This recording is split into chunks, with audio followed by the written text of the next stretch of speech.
The Galaxy S9 has leaked, and if you're looking for a major overhaul, you'll probably be disappointed. This device seems to be a refinement of the previous version, maybe like an S8 upgrade or S8 version 2, not really an S9. But let's dig into the leaks and see what we come up with.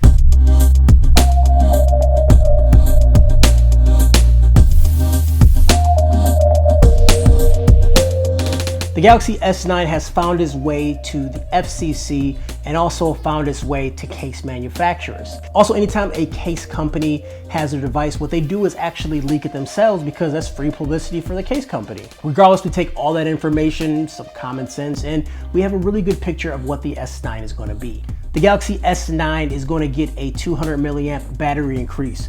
So you're going to have 3200 milliamps of battery.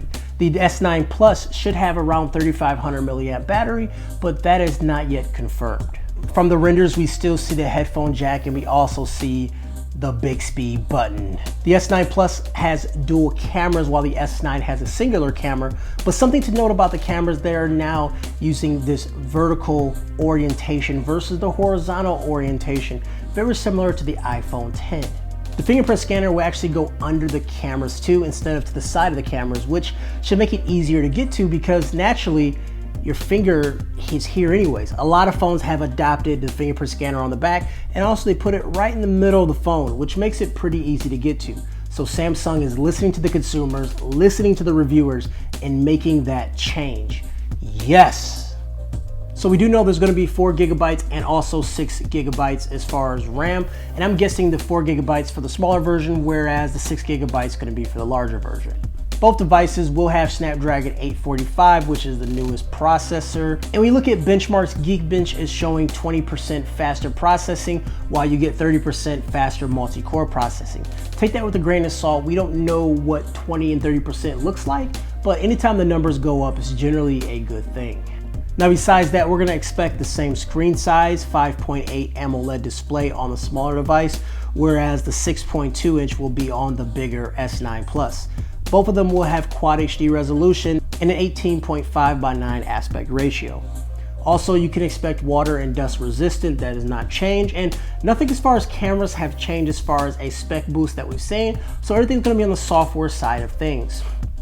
And this is me going out on a limb, but I definitely see that there's going to be a new camera mode, or live photo is going to have a complete rehaul.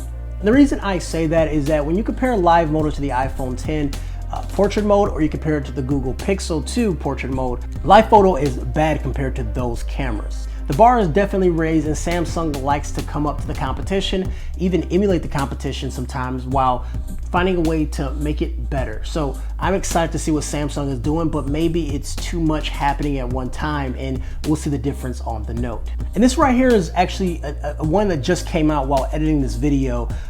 It's very interesting. Samsung had a press announcement about the new Exynos chipset, and there's something that I'm going to read verbatim here. This cutting-edge technology allows the processor to accurately recognize people or items in photos for fast image searching or categorization, or through depth sensing, scan a user's face in 3D for hybrid face detection.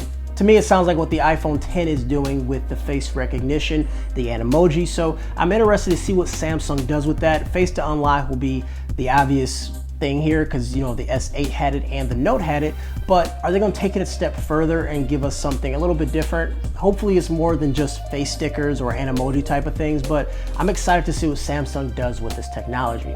Anyways guys, as more information comes out, keep it locked here to the Tech Ninja. Make sure you give this video a thumbs up, hit subscribe. Also leave me a comment and let me know if this is enough to make you jump from the iPhone 10 to the S9, or if you have the Note 8 and you're getting itchy or you're not sure what you want to do, let me know what you think down below regardless. I would love to talk to you.